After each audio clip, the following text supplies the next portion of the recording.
Good afternoon or evening for some of you.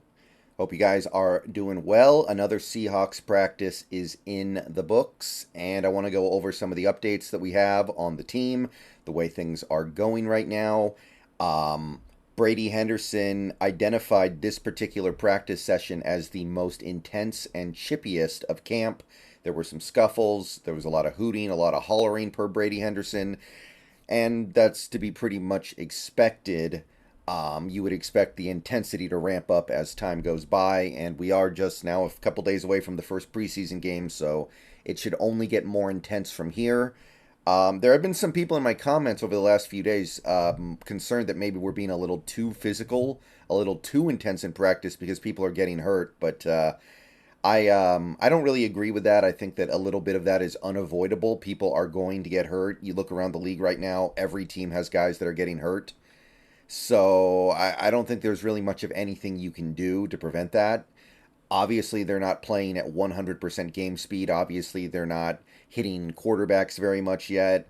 Obviously, they're not going at it the way they will when the actual games start.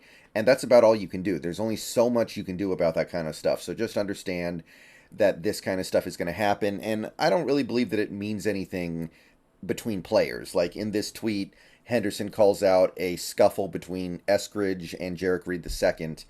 And I think that some people read into stuff like that. Like you had that Dak Prescott and I think it was Trevon Diggs encounter at training camp several days ago for the Cowboys.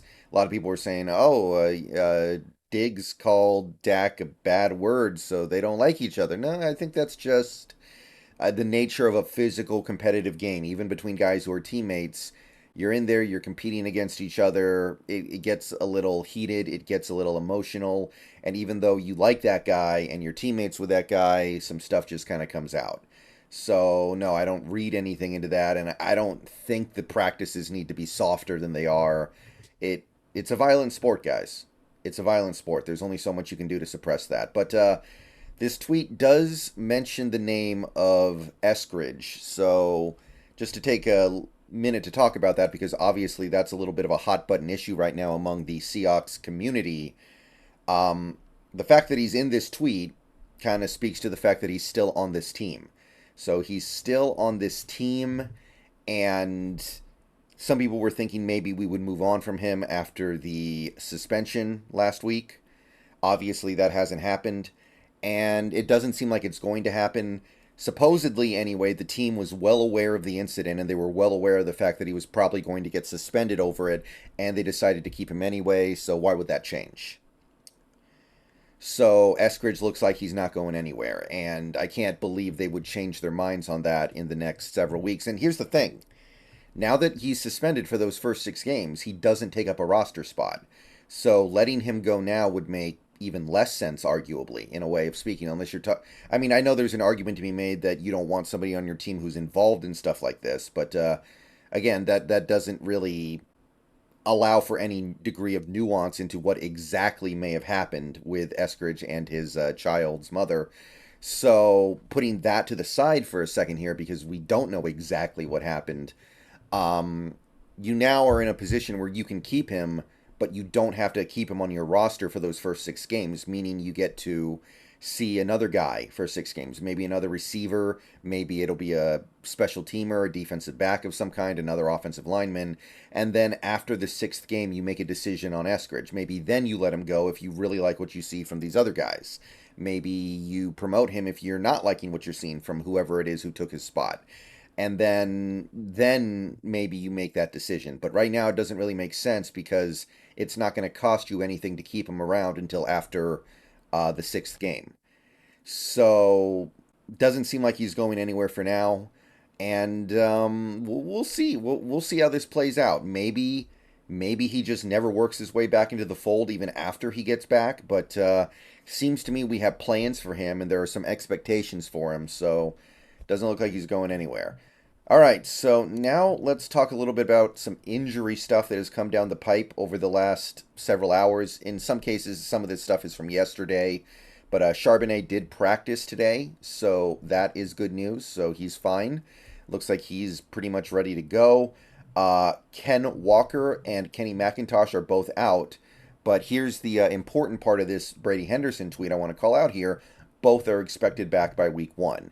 And I kind of expected that about K9. I wasn't so sure about McIntosh because of the language that Carroll used when talking about him. But it seems like both are expected back by week 1. Now, that doesn't mean anything until they're actually out there. But that's encouraging. I've gotten the sense for a while now that K9 was going to be totally fine. Good to hear it from somebody else. And it seems like the expectation is that McIntosh misses the first couple preseason games, and then he'll be back for the regular season. Now, missing preseason games for a guy like McIntosh is kind of a big deal, so I wouldn't expect big things from him when the regular season starts, but better to at least know he'll be physically ready to go when those games start, and he'll get that one preseason game, hopefully, the last one against the Packers. So good news here in terms of injury stuff with the running backs. Looks like we may have a full slate of running backs for the games. Also good news here, really good news. This was big. Dre'Mont Jones, looks like it was no big deal yesterday. Whatever happened to his toe, it's over. Dre'Mont Jones is in pads. Everything looks good. So that's a relief. That's a guy we really cannot afford to mess around with. That's a guy we can't afford to lose. So at the very least, he was good enough to be out there practicing.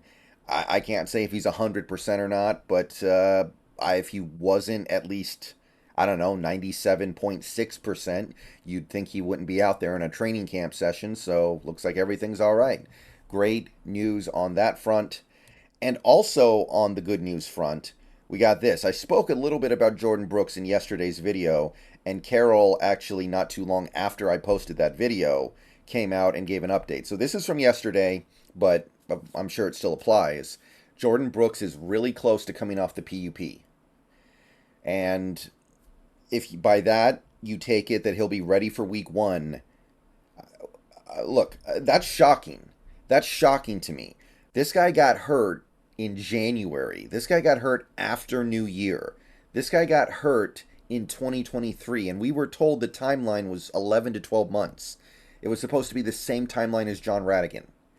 And now we're hearing that he might be ready 8 months later, 7 months later.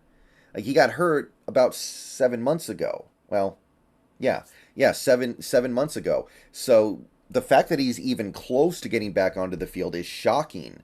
And I know people don't really like Jordan. A lot of people don't like Jordan Brooks very much. I don't. But I'm going to say this again. I know he's better than John Radigan. I know he's better than V. Jones. And I know he's better than BBK right now.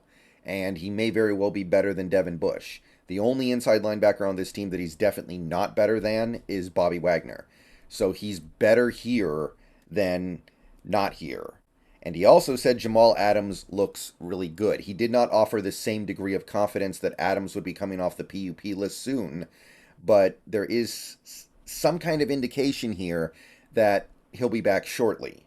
And that, I mean, it's a little bit weird that Brooks is ahead of Adams in recovery when Brooks got hurt way after Adams did. Adams got hurt way back in September, or before the midway point of September. So that's weird. But regardless, hopefully this is an indicator that both guys will be ready for the regular season. I don't think Adams really needs preseason. He's a veteran. I don't think we would have played in the preseason very much, if at all, either way. So I'm not really worried about that part of it. But if he can be ready for week 1, I think that's a significant deal. I think he's an important part of what we're trying to do on this defense, and he's better than the guys behind him. Whatever little you think of him, I can pretty much promise you that on both these guys.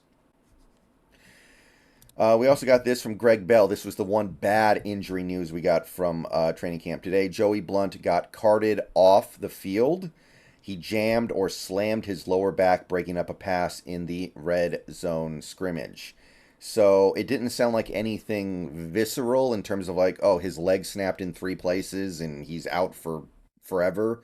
It didn't sound like it was something like that, but he did get carted off. And traditionally, when you get carted off, that means it's a big thing. Now, these days, not so much. We've seen in this training camp alone, Joe Burrow got carted off, and it wasn't that big of a deal. And Khalid Kancey got carted off, and that wasn't that big of a deal. So, could be okay, could be fine, but definitely concerning.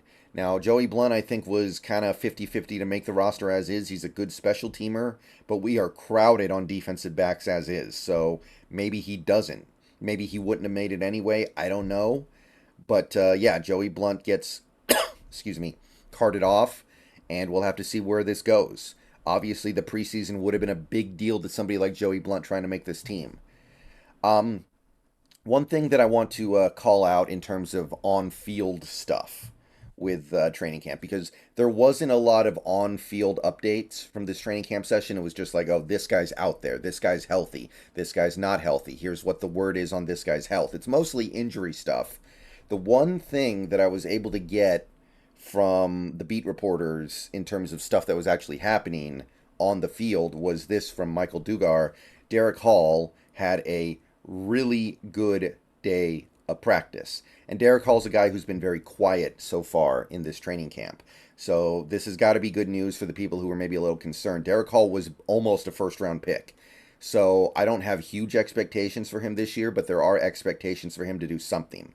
Derick Hall is wreaking havoc against the second team offensive line during this team blitz period.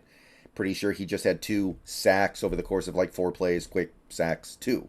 So awesome news there. Again, there isn't going to be a ton of playing time for him this year, I don't think, unless the Darrell Taylor injury is super serious. But it's good to hear he's making an impression, because he was a guy who you hadn't heard very much about so far in this training camp. A little bit of roster news. We had this from yesterday. We waived the defensive end MJ Anderson and picked up defensive tackle Roderick Perry. So it does seem like we're trying to find some defensive line guys that we feel like can at least play on an NFL roster. So bringing back Roderick Perry. And we also earlier today brought back linebacker Jordan Ferguson, who had been here previously. So bringing him back into the fold as well. And that's really about it for Seahawks news. I'm out of here. Go Hawks.